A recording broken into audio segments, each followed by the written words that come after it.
네, 올해는 두 가지밖에 없습니다.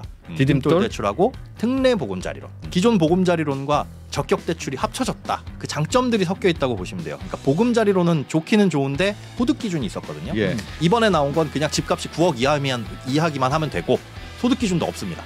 그럼 얼마까지 대출이 된다 이런 그 제한이 있습니까? 예, 9억 원 이하 주택에서 최대 5억 원까지 가나요? 이게 이제 4.25에서 4.55% 기본적으로 적용되는 금리. 시중은행의 가장 하단보다 살짝 낮은. 고정금리로 보면 이건 이제 끝날 때까지 고정금리입니다. 이거는 중도상환수수료가 없기 때문에 그냥 상환하시는 게 부담이 없으시다. 1년 동안만 한다. 네. 이렇게 발표가 된 것 같던데. 그렇죠. 그 왜 1년만 합니까? 좋으니까. 예, 부동산 가격이 요즘 계속 내리고 있습니다. 네. 녹화하는 시점인 오늘도 내리고 있으니까 이 방송이 송출되는 그날도 아마 내리고 있을 것 같습니다. 예. 부동산 가격이 계속 집값이 좀 내리니까 제가 보기엔 전 국민이 다 가슴이 뛰시는 것 같아요. 집을 갖고 계신 그렇죠. 분은 집값이 내리니까 두근두근 불안해서 가슴 뛰시고 없는 사람들은 없는 분들은 언제 사야 되나? 이제 사야 될 때가 됐나 좀 기다려야 되나? 그렇죠. 그렇게 해서 가슴이 뛰실 것 같습니다. 근데 이제 집을 사게 되면 집만 고르면 되는 게 아니라 대체로는 대출을 끼고 사시기 때문에 네. 대출도 골라야 되잖아요. 그럼요. 그래서 오늘은 여러 가지 대출 상품 중에서 사실은 제일 좋은 게 정부가 아무나에게 안 주는 대출입니다. 왜냐하면 그렇죠. 혜택이라는 뜻이거든. 그렇죠. 누구나 신청하세요. 이럴 때는 반대로 안 쳐다보아도 되는데 예.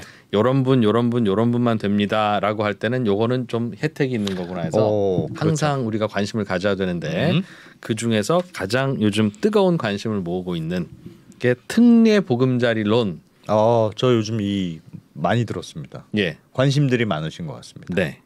오늘은 특례 보금자리 론이라는 대출 상품을 하나를 가지고 해부를 하는 야. 언더스탠딩이 아니면 감히 시도하지 못할 네. 그런 본격 대출 상품 해부 방송을 해보려고 하고요. 좋습니다. 네, 오늘 모실 분은 오랜만에 나오셨습니다.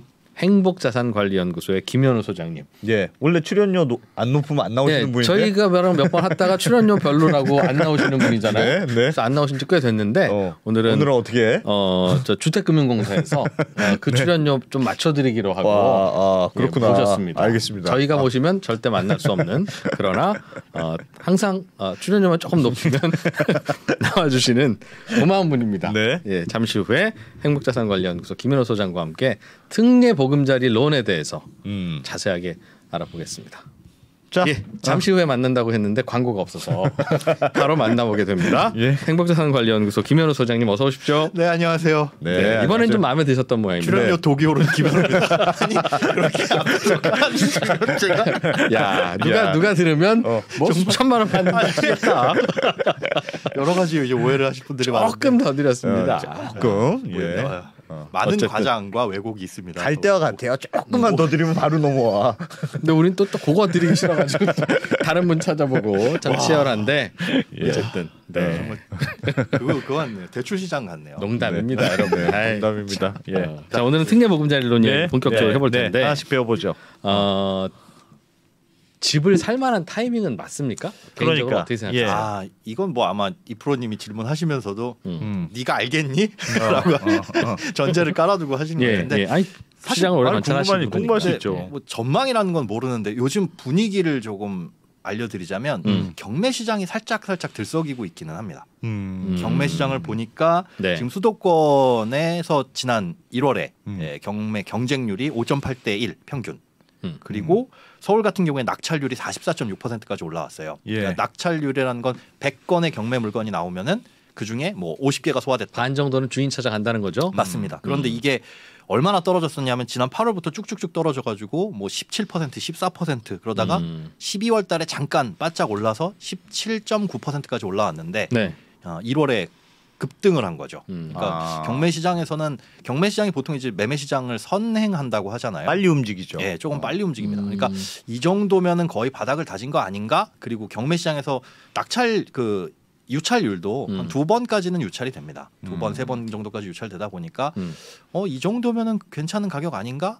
라는 걸로 봤을 때는 네. 사려는 수요가 없는 건 아니고 가격 부담은 여전히 느끼고 있는데 타이밍만 내 타이밍이다라고 생각되면 그게 여러 가지가 있겠죠. 그 자본적인 여유라든가 아니면 내가 생각하는 가격대라든가 요때로 오면은 매수 분위기는 일어나고 있는 것 같습니다. 저도 뭐 개인적으로는 집값이 여전히 비싸다는 생각은 드는데 네. 이 집값이라는 게 언제는 쌌나 이렇게 생각하면 그럼 참 이게 내 눈높이까지 내려오는 걸 기다린다는 건 어찌 보면 좀 요원한 것 같기도 해서 비싸면 비싼 대로 싸면 싼 대로 관찰은 좀 해야 되는데 그래서 당장 지금 이 가격에 사세요는 아니지만 네. 슬슬 이제 내가 내 집 마련하고 싶은 지역에 어떤 매물들이 있고 대략 전세값 얼마고 하는지를 이제 알아는 보셔야 뭔가 기회가 왔다 싶을 때 결정을 내릴 수 있지.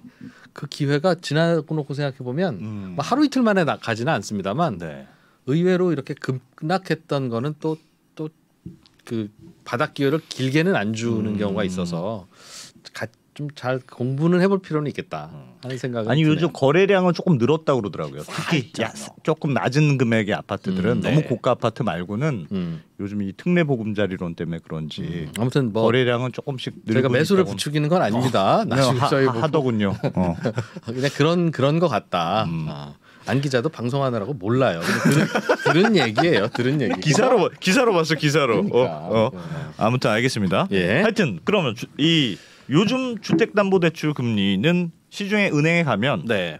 한 어느 정도 받습니까? 이게 4%? 지금 4% 중반에서 뭐 6%대 극후반이라고 보시면 돼요. 1월 말 기준. 예. 그러니까 조금씩 떨어지고 있기는 한데 사실 그거잖아요. 좀 전에 말씀해 주신 것처럼 주택 가격이 내가 생각하는 그 눈높이까지는 아니더라도 아 그래 요 정도면 살만해라고 하는 이제 부담이 되는 게 금리인데 살짝 내려가고 있는 추세이기는 하지만 1월 말 기준에서 아직 싸게 받아도 4%대 중후반 그리고 뭐 높게는 6%대 후반에 아직도 좀 높긴 높네. 부담스럽죠. 아, 그러니까 우리가 높긴데. 20%뭐 이렇게 봤을 때 이 금리는 요즘은 한 일주일이 조금씩 달라요. 새로 나가는 대출 금리가 계속 바뀌니까 1월 말 네. 기준과 2월 초 기준과 2월 중순 기준이 예. 조금씩 다릅니다. 그리고 뭐 이제 인터넷 전문 대출은행은 좀 더 싸기도 하고 해서 맞아요.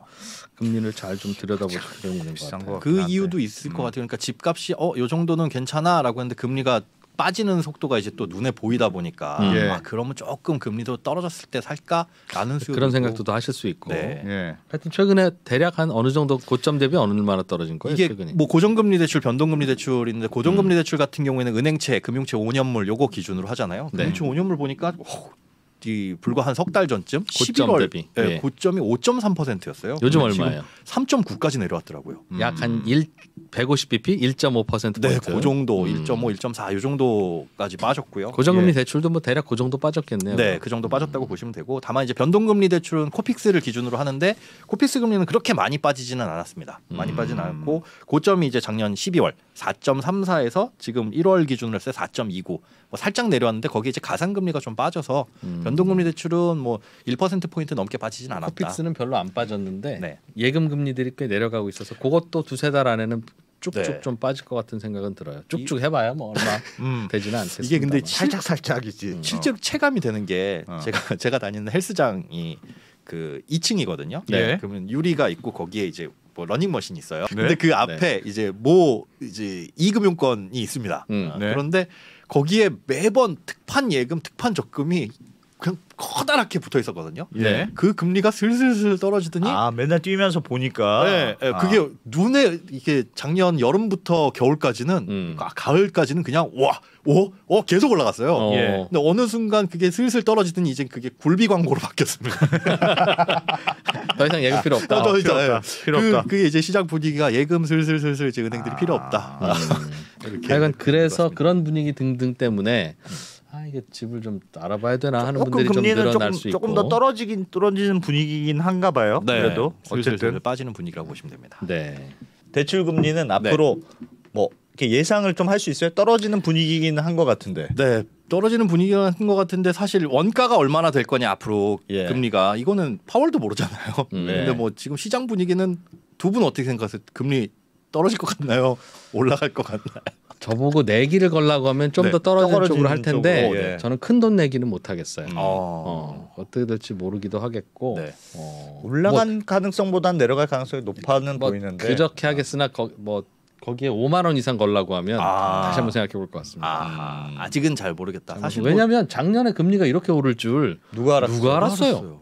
파월도 몰랐다 그러잖아요. 그러니까 지금은 다시 이제 내려오는 분위기이긴 한데 그거 뭐 어떻게 될지는 잘은 모르겠습니다. 아무튼 오를 때도 원인을 뭐 봐야죠 뭐. 그러니까 원가가 어떻게 될지는 모르는 거고 그런데 여기에 붙이는 뭐 가상금리나 이런 것들은 뭐 정부에서 그렇게 은행들이 많이 붙이는 거 좀 안 좋게 보고 있으니까 네. 그래서 뭐 예대금리 차 공시도 하는 것이고. 네. 근데 결국은 이제 원가가 얼마나 오르고 내릴 거냐고 같은데 대출금리는 뭐 아무도 모를 것 같습니다. 요즘은 그러면 뭐 4%대 안팎 네. 내지는 그 정도까지는 시중에서도 잘 빌릴 수 발품하면 있는데. 빌릴 수 있다고 설명 주셨는데 네. 그거 말고 예전에 이런저런 조건을 갖춘 분께 특별하게 나라에서 빌려주는 뭐 네네. 디딤돌 등등 해서 그렇죠. 그런 정책 상품 금리는 어디까지 요즘 형성돼 있습니까? 디딤돌 대출이 가장 이제 까다롭거든요. 뭐 집값이라든가 소득 수준 이런 게 가장 까다로운 대출이 디딤돌 대출인데 그러다 보니까 만기별로 만기가 짧으면 금리가 낮고 만기가 길면 이제 금리가 조금씩 올라가는 구조인데 네. 2.15에서 연 3% 정도. 이게 이거 좀 디딤돌? 낮긴 디딤돌 낮네. 대출 낮죠. 이거는 작년 하반기에 금리 그렇게 치솟을 때도 계속 이 자리였어요? 여기에서 왔다 갔다 했습니다. 이야. 요 정도 수준이니까 이거는 굉장히 조건들이 막 있는 거죠. 많이 있어요. 그러니까 집값도 어느 정도 이하여야 되고 그런 것들이 있어서 사실상 받으실 수 있는 분들이 굉장히 제한되긴 하죠. 예. 그 다음이 이제 뭐 보금자리론이고 그다음에 뭐 적격 대출 이렇게 넘어가는데 올해는 두 가지밖에 없습니다. 디딤돌 대출하고 특례 보금자리론. 그러니까 기존 보금자리론과 적격 대출이 합쳐졌다. 네. 믹스돼 가지고 나온 건데 요게 이제 4.25에서 4.55% 기본적으로 적용되는 금리. 네. 4% 중반대가 그러면 이제 시중 은행의 대출 상품보다도 오히려 비싼 거 아니야? 하는 생각은 드는데. 약간 낮죠. 시중은행의 가장 하단보다 살짝 낮은. 아 고정금리로 보면. 네네네. 이건 이제 만기까지 고정금리. 아 이건 만기까지 언제까지 고정금리예요? 끝날 때까지 고정금리입니다. 그러니까 보통 일반 은행에서의 고정금리라는 상품들은 5년 5년만. 고정이고 예. 나중에 변동으로 바뀌잖아요. 예. 이건 지금 받으면 대출 만기 저 30년 상환으로 할래요? 그럼 30년 동안 고정인 거고 뭐 40년 할래요? 그럼 40년 고정인 거고 이런 식으로 끝까지 고정입니다. 그러면 그게 오늘 하여튼 주제가 특례 보금자리론인데 네. 그게 뭐 지난달 30일 나왔잖아요. 네네. 하여튼 뭐 요즘 굉장히 많이 받는다고 하던데 그럼 뭐 어떻게 하면 받을 수 있는 겁니까? 그럼? 일단은 이 특례 보금자리론 아마 관심 있으신 분들은 많이 찾아보셨을 텐데 예. 과거 좀 전에 말씀드린 것처럼 보금자리론과 적격대출을 합쳐놓은 상품이다라고 보시면 되고 그 장점들이 섞여 있다고 보시면 돼요. 그러니까 보금자리론은 좋기는 좋은데 주택 가격이 뭐 6억 이하여야 되고 그다음에 부부 합산 소득이 7천만 원 이하여야 되고 이런 소득 기준이 있었거든요. 예. 그리고 이번에 나온 건 이번에 나온 건 그냥 집값이 9억 이하기만 하면 되고 소득 기준도 없습니다. 내가 그냥 연봉이 1억이 넘다 뭐 두분 3억이 다, 넘다 예. 그래도 다 된다. 다 받으실 수 있으세요. 참 넘으면서 이런 질문을 하는데 괜찮아요. 안 기자님은 뭐 10년을 해도 괜찮아요. 걱정 마세요. 상상을 좀 해봅시다 우리가 상상력을 발휘해서.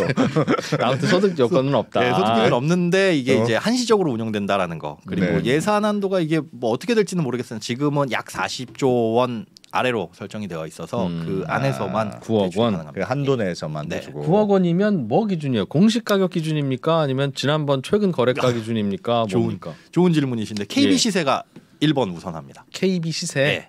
그 다음에 부동산원, 한국 부동산원이고 두 개가 다르면요. KB 시세가 무조건 우선. KB 시세가 9억 이하면 무조건 해주고. 그런데 그거 두 가지를 따져 보셔야 돼요. KB 시세가 9억 원 이하인데 신청을 했는데 나는 9억 2천만 원에 산다. 이건 안 돼요.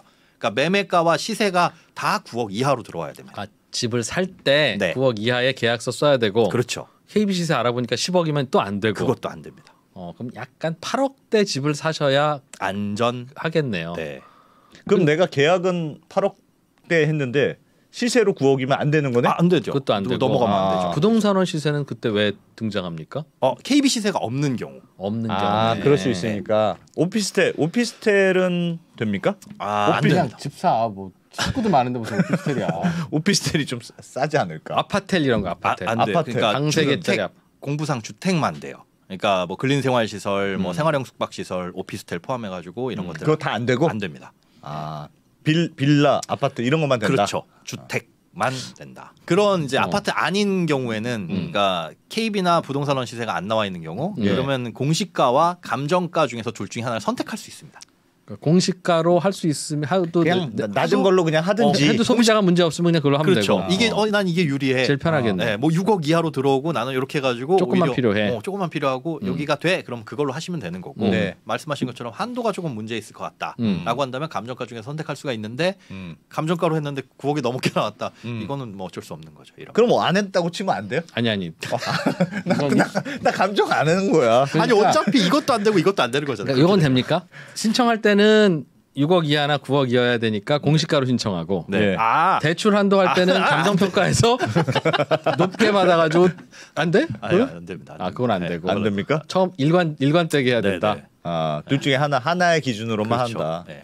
처음에 선택할 때보다 둘 중 하나를 선택할 수 있다. 알겠습니다. 알겠습니다. 예. 네. 이미 집을 갖고 있는 분들도 뭐 내가 대출이 있으면 대출 갈아타기를 요걸로 받아서 할 수도 있다고 들었는데 그렇습니다. 이미 집을 갖고 있는 분들은 그럼 내 집이 KB 시세로 얼마인지 네. KB 시세가 없으면 감정원 시세로는 얼마인지 그게 9억 이하이면 할 수 있고 그렇죠. 그런데 KB 시세라는 게 어제 우리 옆에 아파트 팔렸는데 네. 뭐 8억 9천이던데요. 근데 바로 KB 시세에 반영되는 건 아니잖아요. KB에 전화해야죠. 반영해 달라고. 그러면 네 이렇게 바로 하지는 않는데 그 시차가 발생하니까 네. KB 시세로는 9억 1천만 원에 돼 있는데 뭐 최근 거래는 뭐 8억 9천에 돼 있다라고 한다면 지금 당장은 대출을 못 받아도 조금 기다리게 되면 뭐 받을 수 있는 가능성이 생기기는 하겠죠. 그런 제한이 있군요. 알겠습니다. 근데 정부가 이거 왜 내놓은 거예요? 지금 부동산 가격이 너무 떨어졌다고 지금 급해졌습니까?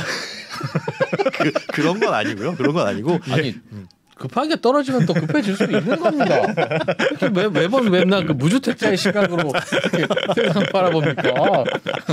물론 안정은 돼야 되지만 네, 네. 급락은 꼭 좋은 게 아닙니다. 네. 맞습니다. 뭐 여러 가지 뭐 이유는 있을 텐데 가장 큰 건 사실 대출 금리가 너무 급격하게 한꺼번에 막 오르다 보니까 예. 금리 부담 느끼시는 분들이 많잖아요. 변동금리 대출로 받으신 분들은 뭐 매달 바뀌는 건 아니겠지만 보통상 뭐 3개월, 6개월 이렇게 변동이 되실 텐데 그런 분들 같은 경우에 작년 11월, 12월에 엄청나게 이제 충격을 받으셨을 거고 그때 이제 대출 금리 때문에 뭔가 문제가 생기게 되면 여러 가지로 확산이 될 수도 있으니까 예. 그러니까 그거에 대한 안전장치로 내어놓은 대출이라는 게 첫 번째라고 보시면 될 것 같고 예. 그다음에 앞서 처음에 말씀드린 것처럼 실수요자는 늘 있거든요. 내 집 마련을 하려고 하시는 실수요자는 있는데 그렇지. 쭉 눈여겨봤던 주택이 있다. 그런데 대출을 받으려고 하니까 시중은행 대출은 너무 비싸다. 예. 그리고 앞으로 금리가 내려갈 것 같은 느낌은 갖고 있는데 글쎄 큰돈 걸고 내기하기는 좀 불안하다라고 예. 하시는 분들은 장기 고정금리니까 요참에 내 집 마련하시는 실수요자분들은 이런 정책 상품 이용해라라는 취지에서 장기 고정금리라는 게 가장 시중은행 제품과는 큰 차이가 큰 있고. 차이죠. 그러니까 한번 대어 보신 분들은 요번에 이 장기 고정금리라는 매력이 어느 정도인지 아마. 근데 장기 고정금리도 이거는 예를 들면 그 특례 보금자리로는 원금도 같이 갚는 그런 방식 아니에요? 원금하고 이자하고 같이 갚는 방식이잖아요. 무조건 지금은 사실은 원금이 일부라도 섞여 들어가야 돼요. 하기도 하고 물론 신용대출은 이자만 갚기도 하는데 네. 주택담보대출은 원금을 조금씩이라도 갚아가는 쪽에 일반적일 거고 예외가 없을 거예요. 예외가 네. 없는데 약간 비슷한 상환 방식은 있어요. 그러니까 예. 거치는 아니지만 거치와 거의 뭐이고 별반 다르지 않냐? 예. 라고 하는 상환 방식이 이제 체증식 상환 방식이라는 게 여기에 있거든요. 그게 뭡니까? 체증식. 점점 늘어나는 겁니다. 뭐가요? 점점 늘어나는 건데 뭐가? 내가 갚는 원리금이 젊을 때는 소액을 갚고 그렇죠. 적게 갖고 나중에 원리금은 많이 갖고 초기에는 적게 받다가 나중에 이제 원금 갚는 비중이 점점 늘어나면서 원금과 이자의 비중이 좀 올라가는. 그런데 처음에 갚는 그 원금이 뭐 대출 받은 금액에 따라서 조금 다르겠지만 몇만 원 수준밖에 안 돼요. 그러니까 이제 소장님도 기왕이면 네. 설명해 주실 때 갈수록 부담이 무거워집니다. 이렇게 설명해 주지 말고 네. 그 초기에는 수입이나 이런 게 좀 줄을 수 있으니 초기 부담을 가볍게 설계한 그런 변화를 주는 그런 대출 상품이다. 이렇게 설명해 주셔야 그리고 더 어렵지 않아요? 아니 그러면 내가 궁금한 게 반대로 하면 예를 들면 체증식이 있다는 거는 체감식도 있는데 체감식도 있다는 체감식도 거잖아요. 있습니다. 화면 네. 보시면서 설명을 드리자면 요게 이제 체증식입니다. 녹색이. 예. 처음에는 원리금을 조금 갚다가 조금 내다가 점점 원금이 늘어나면서 원금 부담이 늘어나면서 내가 갚는 매월 상환액이 늘어나는 거죠. 저게 103이면 103만 원입니까? 네. 103만 원, 뭐 5년 뒤에는 115만 원을 내게 되는 거고 이렇게 늘어나는 방식이 체증식. 다만 그런데 저게 30년 후에 175만 원이면 지금 103만 원과 돈 가치는 비슷하거나 뭐 더 떨어져 있을 수도 오히려 그럴 수도 있을 것 아니 같아요. 그러니까 제가 궁금한 건 반대로 처음에 170만 원 내다가 네. 뒤에 70만 원 내는 것보다 네. 최정식이 훨씬 유리할 것 같은데. 모두 다 최증식 하시면 되는데요. 예. 이렇게 좋은 거는 다 아무나 안 해줘. 아무나 안 해주죠. 여기 역시 아무나 안 해는 주는 게 좋은 거구나. 40세 미만만. 저런 조건이 있으면 무조건 해당되면 그냥 줄 서고 봐야 돼. 뭔지 몰라도 줄이 많이 서 있어. 이거. 뭐 이건 안 되고 저건 안 돼. 그럼 이거 하시는 게 좋은데 음. 40세 미만 채무자 그러니까 39세 이하까지만 가능하고 대출 만기 50년은 선택이 불가능합니다. 너무 길게 늘려놓으면 그냥 거치와 다름없지 않냐. 이거는 안 된다. 50년짜리는 안 되고 네. 40세 넘은 사람은 그럼 똑같이 갚거나 오히려 체감식으로 해야 됩니까? 아니면 이제 그쵸 원리금 균등 우리가 흔히 알고 있는 매달 갚는 게 나가는 게 똑같이 똑같은? 네. 아. 혹은 처음에 많이 근데 이걸 선택하시는 분들은 글쎄요 없을 것 같아요. 근데 왜요? 예를 들면 네. 지금은 돈이 지금이 많고. 약한 50세쯤 되셨는데 네. 50세면 사실은 인생 사이클에서는 제일 돈 잘 벌는 짧은 시기거든요. 그래서 미리 그때는 미리 많이 갚다가 원금 부담을 그러다 이제 은퇴하고 나면 한 달에 100만 원도 하는 네. 분들은 좀 줄여주세요 할 수도 있죠. 아니 나라에서 괜히 만들겠습니까? 참 긍정적이지. 오늘 푹 주무셨나 봐요. 그게 아니라 뭐 네. 예. 뭐 그럴 수도 있어. 그런 경우에 그럴 수도 따라서 있겠네요. 난 그게 좋다 하는 분들도 아니 근데 있겠죠. 저는 그게 거지. 왠지 제가 선택 못 하는 거니까 이게 제일 좋아 보여서 체증식이요. 체증식이요? 네. 아닙니다. 사람마다 다른 게 있고 다 나라가 뜻이 있습니다. 참고로 우리가 우리나라의 주택담보대출 상환 기간을 보면 8년에서 10년 정도입니다. 중간에 다 다 갚아버리죠. 갚는다는 거죠. 갚는다는 게 아니라 대환. 판다는 그렇지. 뜻입니다. 집을 집 팔고 한다는 새롭게 뜻이니까. 대출을 일으키거나 어렵게 설명해 드린 것 같으니까 실제 대출을 받았을 때 예를 들자면 예. 5억짜리 주택의 대출 금액은 2억 원이다. 그리고 만기는 20년으로 잡았을 때요. 30년으로 예. 잡으면 더 부담은 줄어들 수 있습니다. 채감식은 그러니까 처음에 많이 내는 방식은 149만 원 거의 150만 원 내다가 83만 원까지 이렇게 쭉 20년에 걸쳐서 떨어지는 거고. 네. 근데 총이자는 제일 적죠. 원금을 처음에 그렇게 많이. 하니까 예. 이자가 좋군요. 그렇지. 네. 그렇게 이렇게 되고 그다음에 원리금 균등은 그냥 이렇게 가는 겁니다. 갈수록 원금은 초록색인 원금은 줄어들고 초록색이 이자죠. 이자에 원금은 늘어나고 이 안에서 이렇게 되어 있고요. 원금이 왜 늘어나요? 이거를 맞추려면 안에서 원금 그 비중이 늘어나게 되어 있습니다. 매달 똑같은 금액을 갚으려면. 그러니까 이자하고 원금하고 합쳐서 같은 합쳤을 금액을 때- 내는 거니까. 처음에는 하나도 안 갚았으니까 이자가 비싸고 그렇죠. 아하. 조금은 갚았으니까 그다음부터 이자가 싸지고. 줄어든다고 생각하면 네, 된다. 거기에서 이제 원금이 참참참참 알겠습니다. 비중만 예, 달랐을 뿐이고 예. 매달 내는 거는 이렇게 고정이다. 그리고 예. 체증식 아까 말씀드린 점점 올라가는 거는 네. 처음에는 73만 원 정도로 거의 부담이 절반 이하 수준이죠. 예. 여기에서 이제 나중에 쭉 올라가는 구조. 이렇게 지금 설계가 되어 있습니다. 그래서 근데 가끔씩은 저런 걸 이제 언론에서 설명해 주시면서 네. 총 납입 이자가 체감식이 제일 낮으니까 체감식이 제일 좋은 옵션입니다라고 소개해 주시는 경우가 있는데 원금 균등도 그렇게 설명하시는 경우가 예, 있더라고요. 그건 아닙니다. 아니죠. 그러니까 예. 물론 이제 은행한테 주는 이자 총액은 저 체증식이 더 많지만 네. 그건 돈을 그러니까 초기 안 갚고 내가 그 기회를 내가 활용하기 때문에 네. 그런 거예요. 그런 거니까 저건 좋고 나쁜 건 없고 각자의 사정에 맞춰서 나의 현금으로 맞춰서 하면 된다. 네. 뭐 그런 저도 아는 게 하나씩 이렇게 있으면 이렇게 말씀드려도 됩니까? 많이 말씀해 주세요. 특례보금자리론 들어보니까 네. 그것도 무슨 뭐 이런저런 우대금리 받으면 더 금리를 낮게 하는 것도 있다던데. 슬슬 관심 생겼어. 관심. 급관심. 일단 제가 보기에 안 기자님은 일반형을 받으셔야 될 것 같아요. 이게 일반형 뭡니까? 두 가지로 나뉘어 있습니다. 일반형과 우대형이 있는데 일반형은 네. 그냥 다 통용되는 형태라고 보시면 되고 네. 여기에서는 이제 금리가 만기별로 조금 다르지만 만기가 짧을수록 뭐 10년에 가까울수록 4.25. 예. 여기서 점점 만기가 길면 높아져가지고 4.55%까지. 최장 얼마까지 만기가 가능해요? 최장 50년 만기까지 가능한데 요거는 4.45%까지 예. 까지 올라갑니다. 올라가고 네. 예. 만기가 짧으면 이자도 약간 낮고 4점 뭐 초반대까지. 네. 예. 그런데 여기에서 아까 일반형이라고 말씀드렸는데 일반형의 기준이 주택 가격이 6억 원을 초과하거나 소득이 1억 원을 초과하면 다 일반형. 그거는 우대형으로 못 가고 네. 이거는 그냥 무조건 일반형인데 여기에서 받을 수 있는 우대 금리는 전자약정을 통한 아낌이 요거에 해당되면 0.1% 포인트 깎을 수 있는 게 이게 최대입니다. 그럼 일반형은 만기에 따라 이자가 좀 다르고 달라지고 네. 우대를 굳이 받고 싶으면 전자약정이라는 걸 하면 0.1까지 깎인다. 그게 다네 그냥. 그게 답니다. 그럼 나는 우대형으로 하고 싶어. 그러려면 소득도 1억 원이 안 돼야 되고 집값도 6억 원. 소득은 기준별로 따로 정해져 있고 집값은 6억 원 이하여야 되고 동시 충족해야 됩니다. 집값과 소득이 동시 충족. 그래서 화면 보시면 이제 네 가지 우대형은 네 가지가 있는데 뭐 저소득 청년은 소득 6천만 원, 뭐 신혼가구는 7천만 원, 미분양 주택 8천만 원.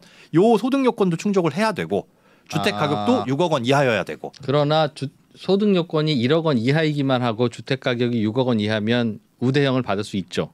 그런데 우대형의 저 추가 혜택은 좀 더 엄격한 저 기준을 통과해야 된다는. 그러니까 표가 저 세 가지를 다 만족해야 되는 거죠. 그러니까 6억 원 미만이고 그 소득 조건도 6천만 원이나 7천만 원 미만이어야 그렇죠. 되고 여기 요것도 해당이 돼야 되고. 사회적 배려층이냐 신혼가구냐 그렇습니다. 미분양 주택이냐 요렇게 해당 세 개 다 해당될 때마다 하나씩 조금씩 더 깎아준다. 맞습니다. 이것도 중복 적용돼서 최대 0.8% 포인트까지만 중복 적용이 된다. 그러면 내가 소득이 1억이 안 된다라고 네. 생각하면 일단 나는 우대형이 되는지 확인해 보고. 네. 근데 집값이 6억 원 넘네. 그럼 다시 그럼 일반형으로 딱 가고. 백. 그렇죠. 집값도 6억 원이 안 돼? 그러면 이제 우대형 금리가 적용되는데 소득이 저 중에서 어떤 혹시 게 제가 더 포함되는 게 있는지 그렇죠. 신혼가구이거나 혹은 뭐 저소득이거나 미분양이거나 하면 좀 거기서 더 깎아주고 네.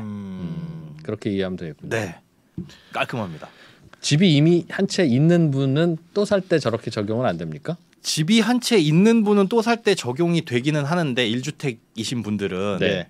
이거는 이제 2주택을 가져라가 아니라 내 집 팔고 새로운 집으로 가시는 수요를 생각한 거예요. 그래서 일시적 2주택. 그렇죠. 그래서 기존 주택을 2년 이내에 처분한다라는 약정. 약정이 달려 있습니다. 그럼 뭐 1주택자한테 해당된다는 뜻이네요. 사실상. 뭐 무주택자나 1주택자까지. 예, 그렇게 보시면 되죠. 1주택자가 갈아탈 때 네. 혹은 1주택자가 내 집을 담보로 뭐 다른 대출을 쓰고 싶을 때 그렇죠. 무주택자가 내 집 마련할 때. 네.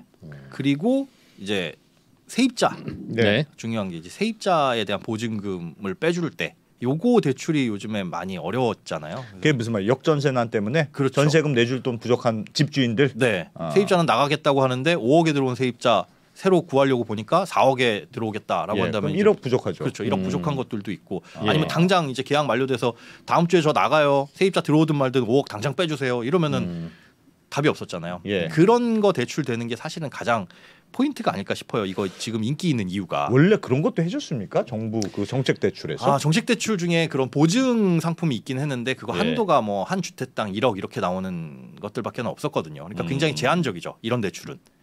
이런 대출은 제한적이고 그다음에 보통 그런 분들이 집이 한 채 있는데 내 집은 세 주고 나는 세 살고. 예. 근데 내가 세 사는 집에 대출이 없으면 상관없는데 이것도 전세자금 대출 풀로 땡겨가지고 끌어쓰고 있는데 여기는 뭐 한도가 안 나오거나 그런 경우도 있을 그럴 수 수도 있고. 있겠네요. 예, 예. 그래서 개인 그거에 따라서 다를 수도 있는데 저거는 6억 원 이하이거나 9억 원 이하의 집에 해당만 되면 네. 세입자분을 돌려드리기 위한 돈도 해준다. 해줍니다. 네, 이거 화면 보시면 간단한데 세입자가 나간대요. 기존의 세입자가. 그럼 돈 5억 빼줘야 되잖아요. 예. 전세가 5억에 계셨는데 5억에 네. 계셨는데 예. 그러면 이거 특례보금자리론 받아가지고 5억 그대로 빼주시면 되고 그래서 5억에 새로 임차인을 구하는데 안 구해지니까 문제잖아요. 그래서 어쩔 수 없이 시세가 요즘에 전세가 많이 내려서 3억에 세입자를 구했다. 예. 그래서 3억짜리 임차인을 드리면 일단 5억의 빚은 졌지만 3억 보증금 들어왔죠. 예. 그 돈은 갚으시면 바로 바로 갚고. 갚으실 수가 있어요. 예. 모든 대출이 바로 갚을 수 있는데 가장 부담되는 게 중도상환 중도상환 수수료잖아요. 수수료. 그래서 예. 뭐 딴 데 넣어서 굴릴까 뭐 이런 고민하실 수도 있는데 이거는 중도상환 수수료가 없기 때문에 일부 상환도 없기 때문에 그냥 상환하시는 게 부담이 없으시다. 그래서 아마 임차보증금 용도로 하시는 분들이 꽤 많으실 이거는 이 특례 보금자리로는 어떤 용도로 집 살 때 빌렸든 네, 뭐 하든 뭐 갈아타기용으로 했든 네, 중간에 갚아도 중도상환 수수료가 항상 없습니다. 없습니까? 네, 그러면 내가 이걸 일단 빌렸다가 네. 이거 고정금리라면서요. 네네. 그때 시중금리가 확 더 떨어 은행들이 경쟁해서 하여튼 대출금리가 떨어졌어요. 네. 그러면 그냥 갚고 갈아타면 되겠네요. 갈아타면 됩니다. 그러니까 이 기존 야. 대출을 갚을 때도 중도상환 수수료가 있더라도 갈아탈 때 없고 예. 그러니까 특례보금자리론으로 갈아탈 때도 없고 여기는 그때 일단 없고. 예, 그 어떤 상황에서도 없군요. 없습니다. 중도상환 수수료가. 네. 중도 상환 수수료 없는 건 다른 은행들이 조금 본받아 줬습니다. 그러네요. 물론 왜 받아야 되는지도 알고 뭐 필요하기는 한데 맨날 이러실까봐 그렇긴 한데 너무 비싸요 초반에. 중도 상환 수수료가 좀 비싸긴. 그러면 그냥 크게 고민 없이 지금 싸다고 생각하면 그냥 하면 되겠네요. 이거는 그러면. 그렇죠. 고민 포인트는 딱 그거 하나인 것 같아요. 그러니까 금리 계속 떨어지고 있네. 예. 일주일이 다르게 조금씩이라도 내려가는 모양새를 보이네. 그러면 지금 신청했는데 내가 신청할 때보다 한두 주 뒤에 더 낮아지면 어떡하지 걱정하실 수도 있는데 예. 이건 좋은 점이 지금 만약에 신청을 했어요. 예. 그런데 바로 다음 주에 뭐 대출 실행되고 이게 안 됩니다. 30일이 걸려요. 30일 걸립니까? 실행까지 30일이 걸려요. 그래서 뭐 급하신 분들은 오히려 그건 좀 이용 못 하신다는 단점은 있죠. 예. 그러니까 30일은 반드시 걸리니까 예, 뭐 잔금 칠 때까지 2주일 남았으면 안 되죠. 보통 은행 가면 얼추 되긴 되거든요. 네네. 이건 좀 시간이 걸리는구나. 이거는 절대 안 된다라고 보시면 되고 그럼 그 사이에 만약에 금리가 떨어졌어요. 그러면 내가 신청했을 때와 실행일 당시의 금리를 비교를 해가지고 예. 낮은 걸 적용해 줍니다. 금리가 떨어지는 건 시중금리 떨어졌다는 얘기가 아니라 이 주택금융공사의 이 상품의 금리가 떨어졌으면 이것도 그렇죠. 매달 금리가 달라져요? 매달 정해놓고 정기적으로 언제 금리를 조정한다 이런 건 없는데 예. 시중금리 상황 보고 대충 반영한다. 예, 반영합니다. 그래서 생각을 해 두실 게 조금 여유가 있으신 분들은 일단 신청해 놓고 대출이 됩니다라고 승인이 나면 그 다음으로부터 뭐 30일 이내에 이렇게 받으면 되거든요. 그러니까 신청일로부터 총 70일 정도가 되는데 그 여유가 조금 있으니까 좀 떨어졌을 때 신청해야지 해서 뒤로 미루실 필요까지는 없다. 그 대출 실행되는 날짜에 하여튼 최선의 조건을 드린다. 네, 맞습니다. 이게 나라에서 하니까 이런 게 좋아. 그런 거 유두리가 있네. 보통 유두리가. 사기업이 하면 이거 욕심 나니까 어. 이렇게 안 해준다. 보통. 그러면은 집값이 원래는 9억 원 발음 있죠. 6억 원 이상 9억 원 사이여서 네. 내가 그 아까 일반형으로 받았어요. 6억 원은 넘어서. 6억 원. 근데 집값이 들면, 집값이 막 떨어졌어. 그래서 6억 원 밑으로 갔어요. 네. 그럼 나 우대형으로 중간에 갈아타는 거 되냐? 안 돼요. 그거 됩니까? 안 됩니다. 그건 안 됩니다. 그럼 왜 안? 그건 만약에 8억 9천에 샀어요. 근데 예. 중간에 집값이 올랐어. 안 됩니다. 이러면 그거 억울합니다. 그럴 거 아니에요. 그렇지. 그건 그대로 오르는 것도 해주니까 안 되니까. 오르는 거 그대로 해주니까 예, 예. 하여간 그거는 돈 받을 시점으로 한다. 네. 그래서 중간에 저 집값이 6억 밑으로 떨어졌는데 이거 대출금리 낮춰줘 이건 안 된다. 안 됩니다. 그러면 그렇다고 상환하고 또 다시 특례를 신청하러 오면 그건 안 특례는 받아주니까 한 번뿐. 특례는 한 번뿐. 네. 그러면 또 있네요.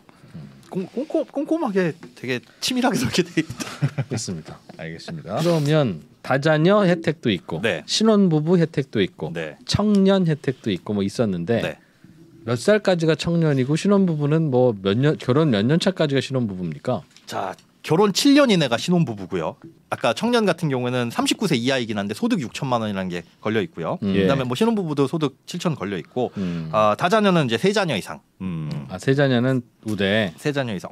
아까 뭐 저 사회적 배려 뭐 이런 거는 장애인 다문화 한부모 가구 여기에 해당되고 다자녀 알겠습니다. 요런 거 있으신 분들은 또 뭐 사회적 배려층으로 좀 더. 네. 그럼 얼마까지 대출이 된다 이런 그 제한이 있습니까? 예, 그거 말씀 안 드렸네요. 9억 원 이하 주택에서 최대 5억 원까지 가능합니다. 5억 원까지. 네, 5억 원. 다 5억 원 신청하면 5억 원을 다 받을 수 있습니까? 아까 말씀드렸잖아요. 그게 LTV도 적용받아요. 예. LTV도 아파트 기준에서 70% 최대 70%까지 적용받고 네. 생애 최초인 경우에는 80%까지 해주는데 9억에서 5억까지밖에 안 되면 뭐 70%도 안 되는 거네요. 그럴 수 있죠. 그런데 집이 뭐 꼭 9억 원일 리는 없잖아요. 그렇죠. 5억짜리 집을 한다라고 한다면 70%까지 해서 그렇죠. 5억짜리 집인데 5억 원까지 대출해 주는 건 안 그건 되니까. 아니에요. 그러나 안 됩니다. 5칠에 3억 5천까지는 해준다. 네. 5억짜리면 생애 최초면은 거기에 4억까지 4억까지 해준다. 4억까지 가능하다. 해준다. 다만 이건 아파트 기준이고 예. 아파트 아닌 주택은 5% 포인트 정도 낮게 나온다 이렇게 생각하시면 됩니다. 더 덜 빌려준다. LTV를 좀 낮게 잡습니다. 네, 알겠습니다. 그러면 이 아파트는 KB 시세도 있고 다 있는데 네. 말씀하신 것처럼 다세대나 뭐 단독 주택 뭐 이런 경우에는 부동산원 시세는 항상 있어요? 둘 다 없는 경우는 없는 없습니까? 경우도 있습니다. 그렇죠. 없는 경우에는 주택 공시 가격 그리고 이것도 제대로 안 나오면 감정가액. 그럼 공시 가격이 6억 이하면 되든가 9억 이하면 되는 거예요? 9억 이하 집은 서울에 그렇게 많지는 않은 것 같은데요. 9억 이하만 받을 수 있다면서요. 아파트 중에는 특히 더 찾기가 쉽지는 않을 텐데. 근데 많답니다. 많다고요? 집값 많이 내렸다. 왜 이렇게 내 눈에만 안 보여 대체? 작년 말 12월 기준 해가지고 예. 서울의 9억 이하 아파트가 55만 가구. 서울에? 예, 서울에만. 그러니까 전국 기준은 815만 가구. 이게 전체 86% 예. 정도고 아파트가 아닌 것들이 이제 또 9억 안 네. 되는 것들도 있잖아요. 이것까지 네. 포함하면 전체 한 90% 정도가 9억 이하 주택이라서 예. 대상자분들은 꽤 많을 것 같다. 그래서 지금 많이 밀리고 있는 것 같기도 하고요. 이거는 그 1년 동안만 한다. 네. 이렇게 발표가 된 것 같던데. 그렇죠. 그 왜 1년만 합니까? 좋으니까. 이런 거 요번만 됩니다. 요때만 됩니다 하는 거는 일단 좋아. 줄 서야 되는 거라니까. 앞서 보금자리론하고 적격 대출하고의 장점을 믹싱해놨다고 했잖아요. 예. 그래서 이거를 그대로 가지 않는 이상은 다시 이제 분리를 할 거라서 1년만 운영을 한다라고 했는데 뭐 상황 봐서 그러면 정치인이라는- 1년이라고 했는데 네. 지금 40조라면서요. 총 그쵸. 한도가 40조가 다 떨어지면요? 그래 사람들이 너무 많이 받았어. 근데 1년은 남았어. 그러면- 6개월 만에 40조가 다 썼다. 일단 지금 기준으로는 못 스톱이에요? 받습니다. 스톱? 네, 지금 기준으로는. 아 그럼 받으실 분들은 빨리 가긴 가야 되겠네. 홈쇼핑 같아. 자 임박했습니다. 야 이제 그 네이비는 다 팔렸고요. 자 이제 카키색 남았습니다. 네, 그러니까 뭐한 6달 뒤에 금리 좀 떨어지고 고정으로 탈까 뭐 이렇게 생각하시는 분들 여유 가졌다가 안 될 수도 있는 것이고. 그래서 뭐 빨리 받아놨는데 나중에 사실 예산이 또 늘어나서 더 할 수도 있는 것이고. 뭐 그럴 고민은 수도 고민입니다. 있긴 한데. 한데 하여튼 최근이 금리가 좀 가파르게 낮아질 수 있는 가능성이 있는 시기라서 이거 조금만 여유 있으면 기다렸다가 예를 들면 세입자가 뭐 8월달에 나간다. 뭐 그런 게 있으면 그게 또 필요할 것 그때는 같은데라고 하는데 그때는 또 소진돼서 안 될 수도 있으니까 있으니까요. 그렇다고 먼저 받기도 그렇고. 네. 그거는 여유를 받고 그 시기가 맞으면 저는 먼저 신청을 해놓으시는 게 나쁘진 않을 것 같아요. 왜냐하면 다른 일반 대출, 변동금리 대출이나 시중은행 대출로 그럼 신청을 해서 네, 20일만 해주세요. 이건 안 된다. 네, 최소한 30일은 걸린다. 네. 근데 신청을 해놓고 네. 저는 140일 이후에 받겠습니다. 그건 안 됩니다. 신청일로부터 70일까지만. 70일. 그런 사람도 있습니까? 아니 내가 필요한 건 정작 9월 달인데 그때 네. 되면 금리가 더 낮아질 어떻게 될지 수 있으니까. 모르니까. 미리 받으면 금리 비쌀 것 같으니까 당연히 보통 그런 고민할 수 있죠. 그래도 은행도 그러거든요. 신청하고 승인 나고 그때로부터 한 2달 아무리 긴 은행이어봐야 뭐 석 달을 안 줍니다. 예. 왜냐면 뭐 시중금리 바뀔 수도 있으니까. 그런데 요거는 이제 신청일부터 70일. 그러니까 한 2달 정도 여유 있으신 분들은 한 예. 달에서 2달 사이 여유 있으신 분들은 신청해 신청일부터 놓고 70일. 상황을 봐서 실제로 대출을 실행하는 건 금리 상황 봐서 이렇게 하셔도 돼요. 신청해놓고 중간에 상황이 이상한 것 같아서 철회도 됩니까? 그만둬도 되죠. 대출 받은 게 아니고. 그래서 재신청? 그러면 카드 쓴 겁니까 안 쓴 겁니까? 그건 안 쓴 거지. 아주 귀찮게 좀 하지 마요. 지금 돈 많이 몰려서 좀 은행 찾는 정신 없대잖아요. 그럴 수도 있잖아요. 마음이 바뀌어서 내 신청했는데 중간에 드롭했어. 근데 신청을 은행이 받죠. 어디서 신청합니까? 이거 온라인으로 하시는 게 좋습니다. 그러니까 PC는 주택금융공사 홈페이지. 그래 주택금융공사가 다 한다니까요. 아니면 스마트 주택금융 어플. 이것도 주택금융공사. 예.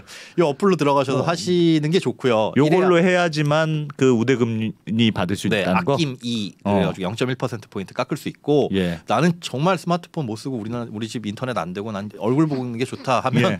SC제일은행 창구 가셔가지고 하셔도 되는데 그러면 그 우대금리 못 받으시죠. SC제일은행만 네. 오프라인은 맞습니다. 그러면 은행 갈 일은 없어요? 거기서 신청하고 나면 은행 갈 일은 없습니다.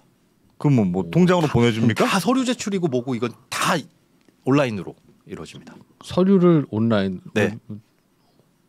그 서류 떼오라는 거 많던데 종이로 맞아요. 인감증명도 떼오고 그걸 어떻게 온라인으로 보내지? 이게 복잡해서 주택금융공사 홈페이지 가시면 한 20분 넘는 동영상으로 그걸 설명을 하고 있습니다. 어떻게 신청하는지. 요거 설명하는 법. 네, PC에 들어가셔가지고 만약에 부부시면은 공동 인증서가 둘 다 필요해요. 예. 그래서 그걸로 다 등록을 하면 뭐 떼어야 될 서류들 있잖아요. 우리가 주민센터 가서 떼어야 될 서류나 이런 것들을 그 행정기관에 들어가서 얘네들이 긁어옵니다. 자기들이 긁어 온다고요? 다 긁어와요. 동의만 그렇죠. 하면 네. 그 옛날에도 할 수 있었던 건데 이렇게 그래. 다 떼오라고. 그게 진짜 자신 없는 분들은 그냥 그 SC제일은행으로 가면 네, 되고. 그래서 이제 동영상이 제가 있는데 20분이 넘는다 그랬잖아요. 예. 그 정도로 사실은 이게 해보신 분들 이런 거에 능숙하신 분들이 아니면 예. 영상 중간중간 멈춰놓고 하실 정도로 그렇긴 한데 그렇긴 한데 가능은 다 하다. 온라인으로 다 보낸다. 네, 그러면 안 가도 된다. 안 가도 됩니다. 그냥 온라인으로 다 해결된다. 네. 지금 거의 안기자는 이제 신청할 각이야 바로. 네. 근데 이제 집만 고르면 돼. 현실적으로는 제가 앱으로만 진행된다고 하니까 걱정이 하나 되는데 네. 보통 이제 대출 신청을 해서 대출이 잘 나오면 아무 문제가 없는데 중간에 어떤 이유든지 대출이 안 나올 수 있거든요. 내가 혹시 뭐 요건을 잘못 생각했다든가 뭐 집값이 뭐 9억 이상 이하인 줄 알았던데 이상이라든가 네. 그러면 막연하게 믿고 기다리고 있으면 잔금날 대출 안 나오잖아요. 그럴 수 있죠. 근데 중간에 대출이 잘 진행되고 있고 확실하게 확정됐는지 아닌지를 어떻게 알 수 있습니까? 일단은 문자로 보내줍니까? 문제가 생기면 문자나 전화 연락을 드리고요. 예. 잘못됐다, 뭐 서류가 부족하다, 뭐 이런 것들은 연락을 드리고 문제 안 생겼어도 알려줘야 잔물자지. 그건 주택금융공사 홈페이지나 아까 그 스마트 주택금융 앱 네. 여기에 들어가시면 내 진행 상황을 볼 수가 있습니다. 요. 와. 친절해졌네. 주택금융공사가 주택금융공사는 훌륭한 곳입니다. 야 그런 서비스도 해줘. 이렇게 좋은 채널에 협찬도 해. 뭐 뭘 더 바랍니까? 감사합니다. 그렇다. 네. 알겠습니다. 야 이것도 간단한 대출 상품 하나인 줄 알았더니 배울 게 많네요. 되게 디테일이 있네요. 잘 따져볼 것도 있고. 그리고 김현우 소장님은 역시 모르는 게 없다. 사람도 좋고 다 좋은데 네. 출연료가 비싼 게 문제다. 라는 걸 오늘 다시 한번 확인할 수 있었던 그런 네. 김현우 소장이 시간이었습니다. 아니면 누가 설명해 주겠습니까? 네. 이런 복잡한 거 설명하는 데는 네. 김현우님이 최고인데. 그렇죠. 자 출연료를 자꾸 달라고 그러셔가지고. 자 궁금하신 것들이 많이 있을 텐데요. 그거는 자 특례보금자리로 검색창에 검색하시거나 여기 콜센터에 문의하시면 됩니다. 네. 알겠습니다. 이렇게 자세하게 특례보금자리론에 대해서 콜센터 번호까지 알려드리는 걸로 봐서 네. 이거는 일반적인 방송이 아니라 협찬이다. 네. 이것도 다시 한번 느끼실 수 있죠. 네. 시청자 뭐, 여러분. 그렇지만 어쨌든 뭐 특례보금자리론 요즘 관심 있는 분들이 많으니까 네. 뭐 자세히 알아볼 필요는 있었던 것 같습니다. 네. 받을 수 있다면 뭐 저라도 저도 관심 많이 생겼습니다. 집만 고르면 되지. 근데 용산구에서는 정말 쉽지는 않을 것 같습니다. 서울에 많지는 않을 것 같긴 한데. 네. 알겠습니다. 자, 김현우 소장님 오늘 오랜만에 오셔서 좋은 설명 해주시니까 참 옛날에 그냥 출연료 조금만 받고 나오셔서 그렇죠. 재밌는 설명해 주실 그때가 자꾸 떠오르고 그립고 그러네요. 고맙습니다. 고맙습니다. 고맙습니다. 네.